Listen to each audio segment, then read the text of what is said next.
সর্দার বল্লভভাই প্যাটেলের ১৫০তম জন্মজয়ন্তী উপলক্ষে কৈলাসহরের ঊনকোটি কলাক্ষেত্রে প্রাঙ্গণ থেকে জেলা স্তরে ইউনিটি মার্চ শুরু হয়।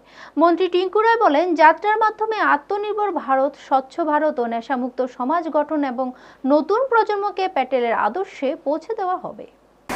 সর্দার বল্লভভাই প্যাটেলের ১৫০তম জন্মজয়ন্তী উপলক্ষে মঙ্গলবার সকাল ৭টায় কৈলাসহরের ঊনকোটি কলাক্ষেত্র প্রাঙ্গণ থেকে জেলা স্তরের ইউনিটি মার্চ শুরু হয়। যুব বিষয়ক ও ক্রীড়া দপ্তর, ভারত সরকার এবং মাই ভারত কেন্দ্রের উদ্যোগে ঊনকোটি জেলা প্রশাসন এই পদযাত্রার আয়োজন করে। অনুষ্ঠানে উপস্থিত ছিলেন মন্ত্রী টিঙ্কু রায়, যিনি পদযাত্রার উদ্বোধন করেন। প্রধান অতিথি হিসেবে উপস্থিত ছিলেন রাজ্যসভার সাংসদ রাজীব ভট্টাচার্য। এছাড়া ঊনকোটি জেলার জেলা শাসক তমাল মজুমদার, জেলা সভাধিপতি অমলেন্দু দাস এবং কৈলাসহর পৌর পরিষদের চেয়ারপারসন চপলা দেবরায় সহ অন্যান্য বিশিষ্ট ব্যক্তিরা অনুষ্ঠানে যোগ দেন। ঐক্য ও জাতীয় সংহতির বার্তা ছড়িয়ে দিতে আয়োজিত এই পদযাত্রায় বহু ছাত্রছাত্রী, যুব সমাজ ও বিভিন্ন সংগঠনের সদস্যরা অংশ নেন।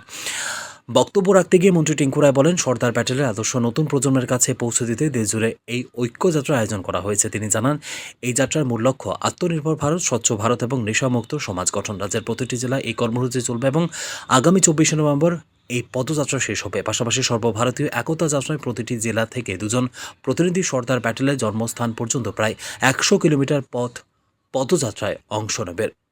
ব্যুরো রিপোর্ট, নিউজ তৎকাল 24। সকলেই জানেন, সর্দার বল্লভভাই প্যাটেলের ১৫০ বছর পূর্তি এবং এই ১৫০ বছর পূর্তি উপলক্ষে গোটা দেশব্যাপী আমরা একতা যাত্রা শুরু করেছি ভারত সরকার এবং রাজ্য সরকারের উদ্যোগে। তার অঙ্গ হিসাবে আজকে আমরা ঊনকোটি জেলায় এই কৈলাসহর ঊনকোটি কলাক্ষেত্রের সামনে থেকে আমরা চিনিবাগান পর্যন্ত পদযাত্রা করব। এই যাত্রার মূল উদ্দেশ্য হচ্ছে আত্মনির্ভর ভারত গড়া। এই যাত্রার মূল উদ্দেশ্য হচ্ছে নেশামুক্ত সমাজ নির্মাণ করা। এই যাত্রার মূল উদ্দেশ্য হচ্ছে সুরক্ষিত ভারত নির্মাণ করা এবং এই আজকের এই পদযাত্রার মূল উদ্দেশ্য হচ্ছে আমাদের সকলকে একত্রিত করে নিয়ে চলা।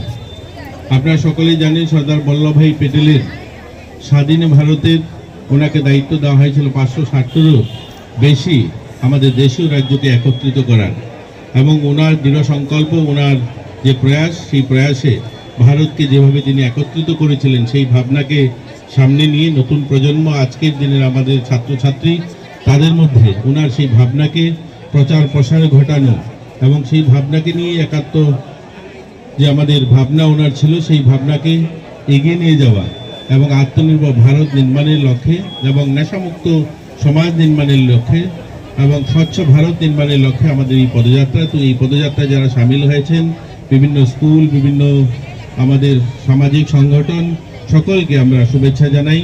আর আমরা আজ অত্যন্ত আনন্দিত এবং গর্বিত, আমাদের এই পদযাত্রায় সুদূর আগরতলা থেকে আমাদের সঙ্গে সামিল হয়েছেন মাননীয় রাজ্যসভার সাংসদ রাজীব ভট্টাচার্য মহোদয়। উনি আমাদের সঙ্গে রয়েছেন, জেলা সভাধিপতি রয়েছেন। আপনারা দেখছেন নিউজ তৎকাল 24।